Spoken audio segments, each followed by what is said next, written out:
नमस्कार। इस समय हम मौजूद हैं सिग्नेचर ब्रिज के पास। जो पाकिस्तान से आए शरणार्थी हिंदू हैं, उनकी क्या दुर्दशा है, मैं उसको दिखाने का कोशिश कर रहा हूँ। इस देश के अंदर, यही दिल्ली के अंदर जहांगीरपुरी करके एक इलाका है, जहाँ पे बांग्लादेशी और रोहिंग्या घुसपैठियों के लिए महल बनकर तैयार हो गए रातों रात। उनके बिजली कनेक्शन, पानी कनेक्शन और जो मूलभूत सेवाएं आम भारतीय नागरिक को मिलती है, वो उनको मिल रही है। लेकिन वहीं आज 10 साल से यहाँ पे इस तरह से अपने जीवन को काट रहे इन पाकिस्तानी हिंदुओं की सुध लेने वाली कोई भी सरकार नहीं है। यहाँ पे अगर कोई सुध लेने वाला है तो वो संघ है, जिस संघ को साक्षी जोशी, अजीत अंजुम जैसे पत्रकार दिन रात उसकी बुराई करते हुए नहीं थकते हैं। वही संघ आज इनके लिए भगवान बनकर खड़ा हो गया है। यहाँ पे मैं आपको दिखाना चाहूँगा कि किस तरह से इनका रहन सहन है, किस तरह से ये बच्चे, छोटे छोटे बच्चे यहाँ पे हैं, इनको मैं दिखाना चाहूँगा कि ये किस तरह से अपने जीवन को गुजार रहे हैं। लेकिन इनकी सुध लेने के लिए ना तो दिल्ली की वो सोई हुई सरकार जो केजरीवाल सरकार है, जो शाहीन बाग में बिरयानी तो भेज सकती है, लेकिन यहाँ पे इनको 2 टाइम के लिए खाना तक नहीं भेज सकती है। यहाँ पे इनको किस तरह से अपने जीवन को काट रहे हैं, इनको देखने के लिए कोई नहीं है। आखिर जानते हैं इसका कारण क्या है? कारण ये है कि ये हिंदू हैं। दुर्भाग्य से हिंदू होना इस देश के अंदर सबसे बड़ा पाप है। अगर आप हिंदू हैं तो आपके लिए कोई सुविधाएं नहीं हैं, लेकिन आप किसी समुदाय से हैं, किसी विशेष समुदाय से हैं, या कह लीजिए आप मुस्लिम हैं, तो यहाँ पर मीडिया का तांता लग जाता, यहाँ पर उनके आंसू दिखाए जाते, यहाँ पर उनकी समस्याएं दिखाई जाती। लेकिन यहाँ पर एक दुर्भाग्य से यहाँ पे हिंदू लोग रहते हैं, और वो हिंदू जो पाकिस्तान से प्रताड़ित होकर भारत के अंदर शरण लिए हुए हैं, आज 10 साल से इस झुग्गी और झोपड़ी में रहने के लिए विवश हैं। यमुना का जलस्तर बढ़ा और जलस्तर के साथ में इनके नसीब भी फूटे। इनकी जो झुग्गी झोपड़ी थी वो उस पानी में समाहित हो गई। यमुना की तेज धार में ने उन झुग्गी झोपड़ियों को यहाँ से दूर बहा कर ले गई, और उसी के साथ में शुरू हुआ इनका भूखमरी का एक दौर। जिस दौर से आज ये गुजर रहे हैं, शायद मुझे लगता है कि भारत के अंदर कोई ऐसा वर्ग हो जो ऐसी दुर्दशा में रह रहा हो। यहाँ पे इन हिंदुओं के लिए की सहायता के लिए अगर कोई संगठन सामने आया है तो वो है सेवा भारती। सेवा भारती के यहाँ पे कुछ जो सहयोगी हैं हमारे साथ यहाँ पे मौजूद हैं, मैं उनसे जानना चाहूँगा कि वो किस तरह से यहाँ पे सुविधाएं दे रहे हैं, किस तरह से इलाज कर रहे हैं, किस तरह से लोगों को दवा की व्यवस्था कर रहे हैं, किस तरह से उनको खाने की व्यवस्था कर रहे हैं। बाबूजी, आपको तो सबसे पहले प्रणाम। इस उम्र में आप सुबह से यहाँ पे बैठे हुए हैं इनके बीच में, क्या कहना चाहेंगे? इन हिंदुओं की जो दुर्दशा है, इनकी ये स्थिति कैसे बदलेगी? मेरा सभी को नमस्कार।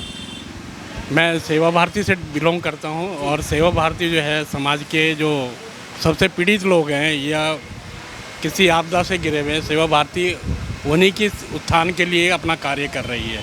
सेवा भारती का मेन उद्देश्य यही है, जो पाकिस्तान से अपने हिंदू भाई प्रताड़ित होकर यहाँ आ रहे हैं, उन्हीं के पुनर्वास की व्यवस्था हो सके, उनको रोज़गार दिया जा सके, और वो अपने पैरों पे खड़े होकर सबल होकर देश के। सेवा भारती के माध्यम से कौन कौन से प्रकल्प अभी यहाँ पर चल रहे हैं? अभी सेवा केंद्र हमारा चल रहा है। जो बहनें हैं, इन लोगों को हम सिलाई का काम सिखा रहे हैं, और जो भाई लोग हैं जो AC रिपेयरिंग, मोबाइल रिपेयरिंग, इस माध्यम से इन लोगों को हम जो है ना अपने सबल बनाने की कोशिश कर रहे हैं। तो अभी बाढ़ की वजह से वो केंद्र भी बंद है, तो स्थिति सारी बिगड़ी हुई है। अभी जब हम यहाँ पर पहुँचे तो भाई साहब बता रहे थे कि इनको एक अलर्ट जारी हुआ इन लोगों को कि यहाँ पे बाढ़ आ रही है, आप जल्दी से यहाँ पे मकान खाली, यहाँ ये झुग्गी खाली करके चले जाएं। लेकिन सबसे बड़ा महत्वपूर्ण सवाल ये था कि यहाँ से अगर हम जैसे व्यक्ति हों तो हमारे नात, रिश्तेदार, दोस्त, कोई ऐसा होगा जिसके घर हम जाकर अपनी शरण ले सकते हैं। लेकिन ये वो परिवार है जिनके पास कुछ भी नहीं है, ना नात, ना रिश्तेदार, ना भाई, ना बंधु। इस स्थिति में वो कहाँ जाएं? इस स्थिति में जब सेवा भारती को पता चला तो सेवा भारती ने किस तरह से काम किया। भाई साहब, आपका बहुत बहुत स्वागत है। क्या नाम है आपका? भाई साहब नमस्कार, मैं कुंदन सेवा भारती से आपका स्वागत करता हूं। और आज आपने इनके लिए जो समय निकाला है, इनकी स्थिति को दुनिया को दिखाने के लिए, इसके लिए भी मैं आपको बहुत धन्यवाद करता हूं। किस तरह से जब पता चला कि बाढ़ आई हुई है, अलर्ट जारी हुआ, उसके बाद से सेवा भारती ने किस तरह से इनको निकाल के यहाँ पर? जैसे कि आपको जानते हैं कि बारिश का मौसम हमेशा थोड़ा सा किसी के लिए कुछ खुशियाँ लेके आता है, किसी के लिए, लेकिन किसी के लिए दुख भी लेके आता है। लोग उसी तरीके से दिल्ली के किनारे जो बसें हैं, ये हमारे और दिल्ली में बसे तो बहुत लोग हैं, लेकिन इनकी जब स्थिति की बात करूं तो ये पाकिस्तान से आकर यहाँ स्थापित हुए थे। ज़्यादा दिनों की बात नहीं है, कोई ऐसे भी है जो 1 महीने पहले आया था, कोई ऐसा भी है जो 5 साल पहले आया था। जैसे तैसे तिनका जैसे एक चिड़िया अपना घर बनाती है ना, वैसे ही इन्होंने अपना घर, टूटा हुआ घर, पाकिस्तान का घर छोड़कर यहाँ बनाया था। लेकिन किस्मत को कुछ और ही मंजूर था, प्राकृतिक आपदा का अब ये भी शिकार हुए।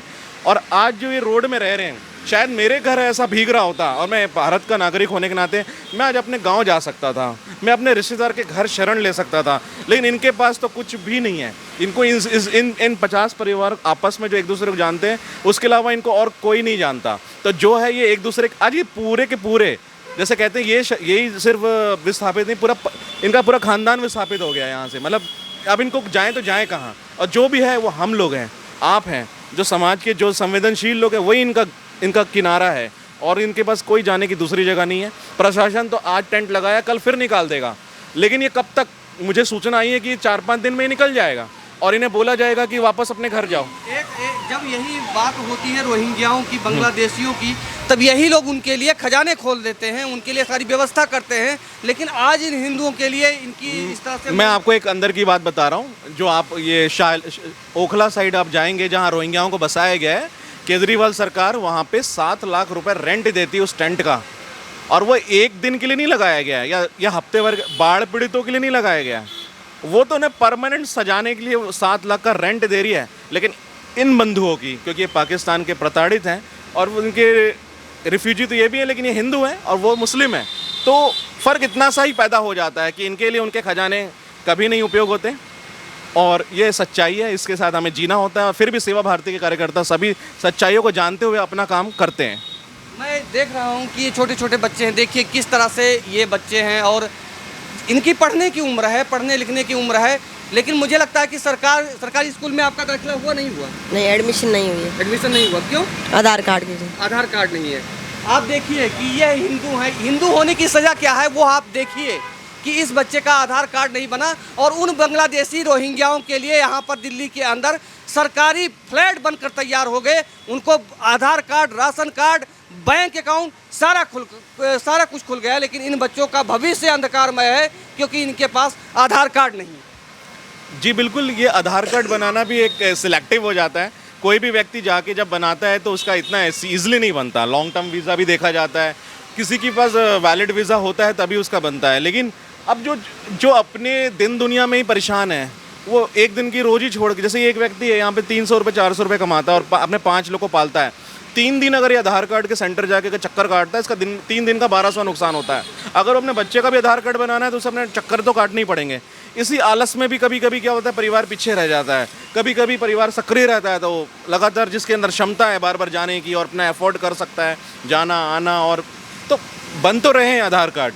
लेकिन कुछ लोग जैसे कि अभी आए हैं, 15 दिन पहले आए हैं, 20 दिन पहले आए हैं, कोई 10 दिन पहले भी आया, ऐसे ही लोग भी यहाँ रह रहे हैं। तो आधार कार्ड बन जाता है, लेकिन कहीं कहीं पे बहुत ही वीआईपी ट्रीटमेंट के साथ बनता है और कहीं कहीं बहुत तिरस्कार के साथ, कल आना परसों आना, अभी टाइम नहीं है, ऐसा भी अप्रोच है। तो इस वजह बेचारे बार बार थोड़ी ना जाएंगे। इसे तो मैं थोड़ा इन लोगों का भी ओपिनियन ले लेता हूँ कि ये क्या सोचते हैं, क्या चीज़ें हैं। आइए आप आइए। बाबूजी, कब से आप यहाँ पर हैं? मतलब इस झुग्गी में टोटल आप कितने वर्ष हो गए आपको रहते हुए? इस पर हम बोल नहीं सकते, तो सुना दे उसको। अच्छा, बोलना था जी। देखें कि आप जानते हैं ये भाई जो आए हैं हिंदुस्तान, इनके भी कुछ छूटे हुए सदस्य हैं पाकिस्तान में। अगर ये मीडिया में कुछ आपत्तिजनक कुछ बोल दिया इन्होंने, अगर सच्चाई को ही वहाँ आपत्तिजनक हो जाएगा, सच तो सच होता है, लेकिन इससे उनके वहाँ रहने वाले सदस्यों को दिक्कत हो जाती है, वारंट निकल जाते हैं। इनकी बहन बेटियां जो वहाँ बची हुई हैं उनको भी शायद खोजा जाएगा फिर। तो इस तरीके से मैं नहीं चाहता कोई आप सुन सकते हैं। आप इस बात को, आप जितने भी दर्शक हैं मेरे, मैं उनसे निवेदन करता हूँ कि इस वीडियो को गौर से सुनना कि बात क्या हो रही है। कि यहाँ पे ये इसलिए नहीं बोल रहे हैं कि वहाँ पाकिस्तान में कुछ इनके रिश्तेदार, इनके रिलेटिव ऐसे बैठे हैं कि जिनके जान को खतरा हो सकता है। भारत पाकिस्तान का जब विभाजन हुआ था तो उस समय 23% हिंदू वहाँ पे थे। आज वहाँ पर 3% हिंदू बचे हैं, मुश्किल से 3%। और उन हिंदुओं की क्या दुर्दशा है वो आए दिन आप टीवी चैनलों पर देखते हैं। लेकिन दुर्भाग्य यह है कि वो क्या कर रहे हैं, वो उनकी प्रवृत्ति है। वो शरीयत कानून को फॉलो कर रहे हैं। लेकिन दुर्भाग्य है कि जब भारत के अंदर हिंदुओं की दुर्दशा होती है, ये अपना समझकर यहाँ आए कि यहाँ पे हमारे भाई हैं, बंधु हैं, वो हमको शरण देंगे, अपने पास रखेंगे। लेकिन आज जब ऐसी दुर्दशा में जीना पड़ रहा है, आप देख सकते हो कि किस तरह से टेंट में ये लोग पड़े हुए हैं। और ये टेंट अस्थाई नहीं है, ये टेंट जो है शाहीन बाग की तरह अस्थाई नहीं है। ये 2 दिन में उखड़ जाएंगे, लेकिन रह जाएगी तो इनकी वही ज़िंदगी जो कल तक ये झेलते आ रहे हैं, यहाँ पे बर्दाश्त करते आ रहे हैं। इनके घर बार सब डूब चुके हैं। परिवार में 1 सदस्य कमाने वाला है, 4 सदस्य खाने वाले हैं। अगर ये 1 दिन बैठ जाएं तो इनके घर में 3 दिन तक चूल्हा नहीं जलेगा, आप ये समझिए। क्योंकि भारत सरकार बहुत प्रयास करती है, बहुत कुछ करती है, लेकिन जब राशन कार्ड होगा तभी राशन मिलेगा। और राशन कार्ड तभी बनेगा जब आपके पास आधार होगा। और उसके लिए इनके पास 3 दिन का समय नहीं है कि ये जाकर 3 दिन 4 दिन लाइन में लगाएं। ये सर जी की सरकार है दिल्ली के अंदर। जो सर जी ये कहते थे कि ये आम आदमी की सरकार है, आम व्यक्ति की। अगर ये आम व्यक्ति की सरकार है तो क्या ये आम व्यक्ति नहीं है जो आपको दिख रहे हैं? क्या इनके अंदर ये आम व्यक्तियों की श्रेणी से अलग आते हैं? आम व्यक्ति क्या पाकिस्तान बांग्लादेश से रोहिंग्या और बांग्लादेशी घुसपैठिए ही है जिनको यहाँ पे भरपूर सुविधाएं मिलती है? दिल्ली के अंदर आए दिन ये बांग्लादेशी रोहिंग्याओं की साजिशें सब सामने आती हैं। कभी हत्या, कभी लूट, कभी बलात्कार जैसी समस्याएं देखने को मिलती हैं। लेकिन मैं चैलेंज के साथ कहता हूं कि कोई पाकिस्तानी हिंदू को ये साबित कर दे कि ये भी किसी जो है क्राइम में शामिल रहे हों। अब तक एक हिंदू का नाम नहीं आएगा। हिंदू ऐसे ही नहीं होते हैं। सनातन संस्कृति को मानने वाले लोग ऐसे नहीं होते हैं कि वो जिस घर में जाएंगे उस घर को बर्बाद कर देंगे। वो उस घर को सजाने का प्रयास करते हैं, संवारने का प्रयास करते हैं, उसको उजाड़ने का प्रयास नहीं करते हैं। ये अपना परमानेंट स्थायी अपना घर नहीं बना पा रहे हैं। और वहाँ नीचे सरकार ये रहते हैं, वहाँ इतनी गंदगी है, कीड़े हैं, मकोड़े हैं, यहाँ आई फ्लू फैल रहा है, इनको स्किन प्रॉब्लम हो रही है, इसकी ओर सरकार का ध्यान नहीं जा रहा है। ठीक है, तो ये सारी समस्याओं से ये लोग जूझ रहे हैं। ऐसे ही तमाम हिंदुओं की दुख दर्द की दास्तां को लेकर हम आपके सामने आते रहेंगे। बने रहिए स्वास्तिक सहारा के साथ। जय हिंद, वंदे मातरम।